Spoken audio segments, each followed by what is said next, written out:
where the local time is 6:45 p.m. Please stay comfortably seated until the seatbelt sign is off. You may continue to use and charge your phones and tablets. However, if you're sitting in the exit row, please do not plug your devices into the outlets.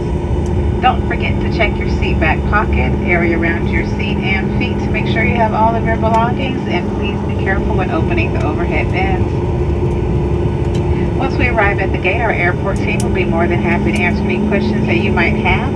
And if Newark is your final destination and you checked any luggage, including at the gate in Tampa, you can retrieve that from baggage carousel number 2. Again, baggage carousel number 2. Your feedback is really important to us, so some of you receive a survey asking about your experience via email or in the United app. We'd love to know how you enjoyed your flight with us today. And from all of us here at United and our Star Alliance partners, thank you so very much for flying with us. It has been our absolute pleasure serving you.